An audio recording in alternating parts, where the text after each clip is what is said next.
Салам достор, мен атым Рия. Биз бүгүн Феликс Кривиндин «Как повесили занавеску» деген үлгү аңгемесин окуйбуз. Парданы кантип илишти?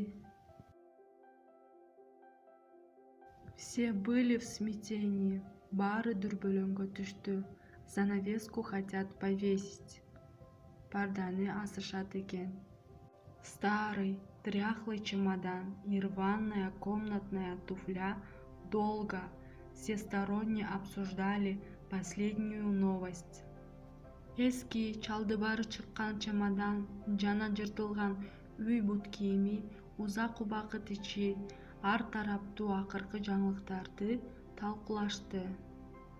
«Я лично с ней не знакома», — говорила туфля, но от других слыхала, что это вполне порядочная, честная занавеска, которая никогда никому не делала зла. «Мен аны жеке тааныбайм», — деп айтып атат үй бүт кийими. Бирок башкалардан укканмын. Ал кең пейил, ак ниеттүү парда деп эч кимге эч качан зыяндык кылбаган. Уж если таких начинают вешать, многозначительно вздохнул чемодан. Андайларды аса баштаса, улутту үшкүрдү чемодан.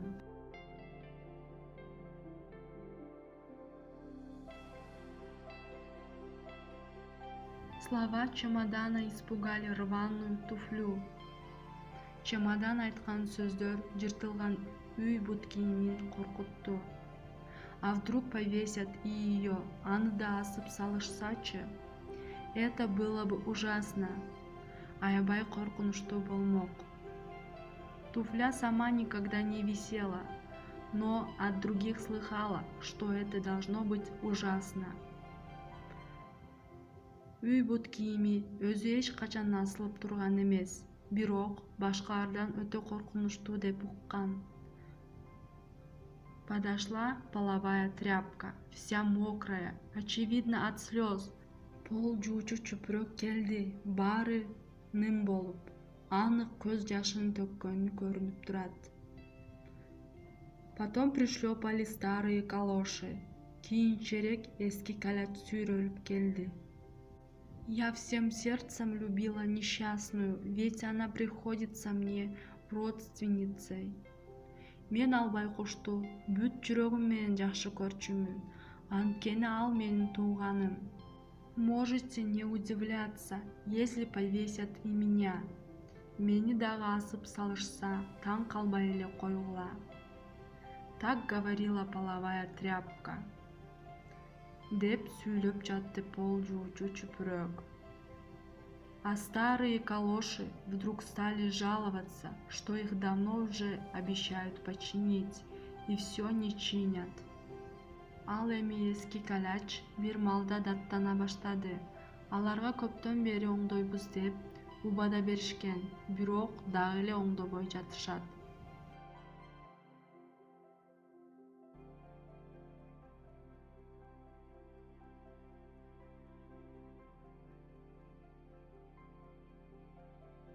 Неизвестно, сколько бы все это продолжалось, если бы в разговор не вмешался календарь. Эгерде календар баарлашууга кийлигишпегенде, бул талкуу канчага чейин уланмак белгисиз. Он висел на стене и все слышал. Ал дубалга илинип турган жана баарын укту. «Эх вы, старые сплетники», — сказал календарь, — «слышали звон, да не знаете, где он». «Эх, каарыган ушакчылар», — деп сөзүн баштады календарь, — «шыңгыракты угуп, бирок анын кайда экенин билбейсиңер». Повесить занавеску вовсе не значит ее казнить, а наоборот, дать ей жизнь полную, интересную, какую она заслуживает. Парданы илип коюу аны өлтүрүү дегенди билдирбейт. Тескерисинче, ага маңыздуу, кызыктуу, ал татыктуу болгон өмүрдү берүү болот. А за себя не бойтесь, закончил календарь. Вас могут выбросить, но никогда не повесят. Өзүңөр үчүн коркпогула, силерди ыргытып жибериши мүмкүн.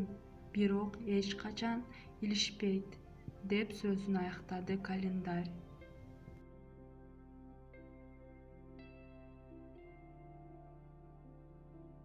Тряпку обидели эти последние слова.